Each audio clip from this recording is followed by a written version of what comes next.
Hurricane Melissa, the perfect storm in a warming world.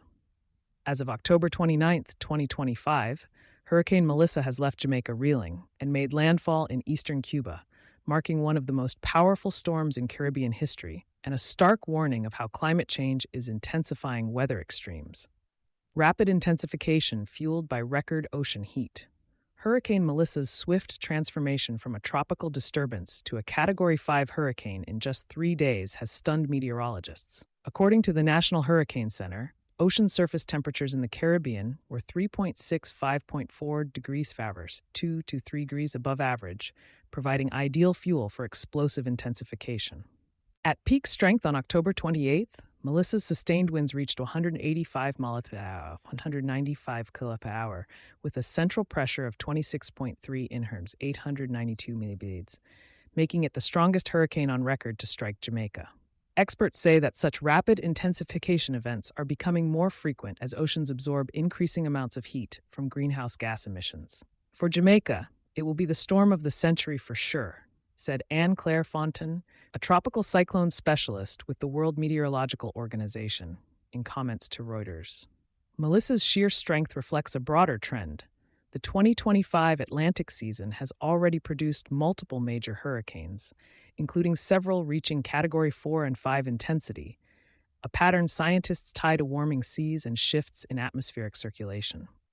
Environmental fallout across Jamaica and Cuba. Melissa made landfall on Jamaica's southern coast early Tuesday, bringing sustained winds of 185 miles per hour and rainfall exceeding 30 inches in some areas. Flooding devastated roads, hospitals, and homes, while storm surges reaching up to 13 feet, 4 meters, inundated coastal towns such as Kingston and Old Harbor. More than 500,000 Jamaicans lost power, and widespread damage to agriculture, fisheries, and coral reefs has been reported. People are scared. Memories of Hurricane Gilbert run deep, and there is frustration that Jamaica continues to face the worst consequences of a climate crisis we did not cause, said Colin Bogle, advisor to Mercy Corps Jamaica, in an interview with Reuters. In eastern Cuba, where Melissa came ashore early Wednesday as a Category 3 hurricane with 120 miles per hour winds, authorities evacuated roughly 735,000 people from low-lying provinces. Although winds weakened, torrential rainfall, more than 25 inches in some regions, triggered mudslides, river flooding, and extensive crop damage in coastal wetlands. A glimpse of the climate future. Melissa's rapid intensification and devastating impact align with decades of climate projections, warning that warming oceans would produce stronger, wetter, and slower-moving hurricanes.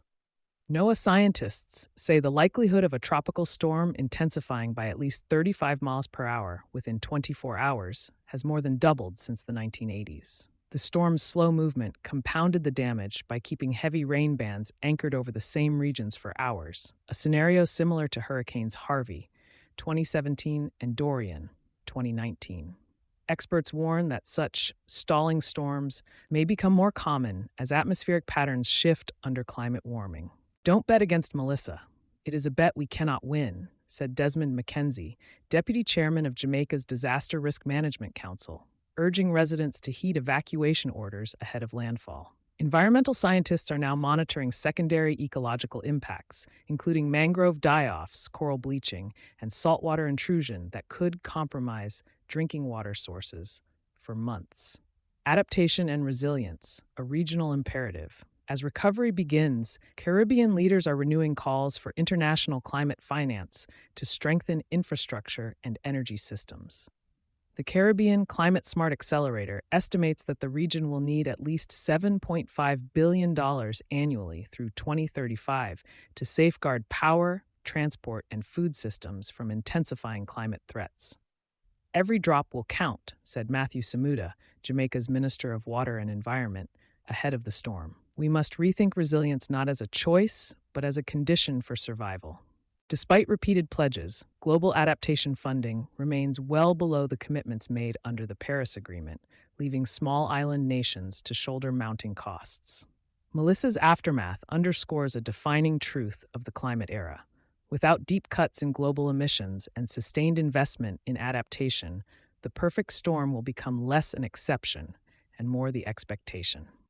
You've been listening to Sustainability Soundbites presented by E+E Leader.